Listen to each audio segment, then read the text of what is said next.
Thank my colleague, the gentleman, and I thank you for the time, but I thank you most of all for your service to the people of your community and what you've done for them. And you're a proxy for hundreds of thousands of law enforcement officers that do that day in and day out, and we take them for granted. And I'm glad you brought up the subject of families, because we sometimes forget that these law enforcement officers, they have families. They have husbands and wives and mothers and fathers and sons and daughters and friends. And literally, when they go out every day, those people and their family and their friends are certain that they'll come back. How many of us, when we go off to work, our families and friends think, well, he may not come back? What a terrible thing that must be, how difficult that is for the family. My grandfather was the sheriff of Mobile County, Alabama in the 20s and 30s, and I wasn't alive during that point in time, but I remember hearing my father tell stories about that when his father would go out at night when they had to do things on patrol or to go out and apprehend somebody who committed a crime, and how upset that would leave him as a child to think, where's my dad going? Is he going to be okay? And we take that for granted, but the families can't take it for granted because they have to live with it day in and day out. We so often think about law enforcement officers in terms of how they relate to a criminal. Well, oftentimes the most important person or persons they're relating with are victims. They're the protectors, in some cases, the saviors of victims. People who are getting ready to be hurt by a criminal. And but for a law enforcement officer, they would be hurt and maybe even killed. And those law enforcement officers rush into an inherently dangerous situation to keep those people from harm and maybe even save them from death. It may be a phone call that goes to 911 in the dead of night, a woman screaming into the phone, "My husband has a gun and he's going to use it against me."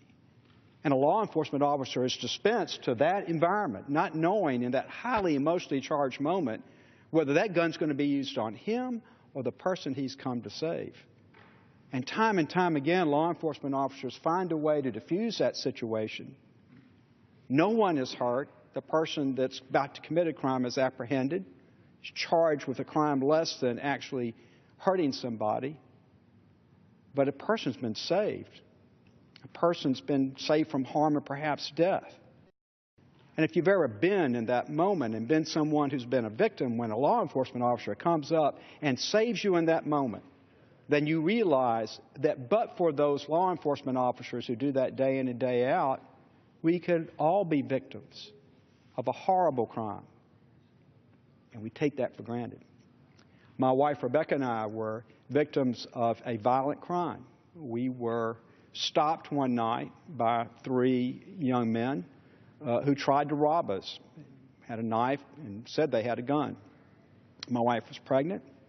They took our jewelry and then threw her to the ground, which could have not only hurt her, but hurt the baby. And fortunately, some of the people involved with the main perpetrator realized it was time to run, and as they did, we could scream out. As we screamed out, neighbors called the police, and they came very quickly. And I can tell you, when you're in that moment and you feel that sense of fear, because people have weapons that they want to use against you, and they've already used physical violence against you, when that squad car comes up and the man or men or women in uniform step out, you feel safe. But when they step out of that squad car, they're not safe because they have to go out in their official duty and try to apprehend that person and do whatever it takes to protect the rest of us. And we take that for granted. And we should never, ever take that for granted. Last year, over 100 law enforcement officers in the United States lost their lives in the line of duty. So far in this young year in the United States, already 9 law enforcement officers have lost their lives in the line of duty. One of them was lost last night in my home county, Baldwin County, Alabama, a police officer, a fine police officer with the city of Loxley. And we take that for granted. Got in his car today, kissed his wife, went to work, and didn't come home. I hope we in America can use times like this to remember what we gain from people who put on the uniform of law enforcement to serve us and to protect us. Serve and protect, that's the motto. all of us tonight, millions of us in America tonight, will go to bed, we'll put our heads on that pillow, we'll go to sleep, safe knowing that these men and women are patrolling the streets of our country to keep danger away from us. Before we go to sleep every night, perhaps we should do one more thing. Let's say a little prayer for those men and women who patrol the streets of our country to protect all of us and maintain the quality of life that we all too often take for granted.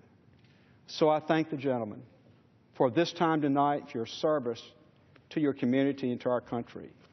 And I hope you will continue to remind us in the days to come of what we owe to the men and women that wear law enforcement uniforms throughout America. And I yield back.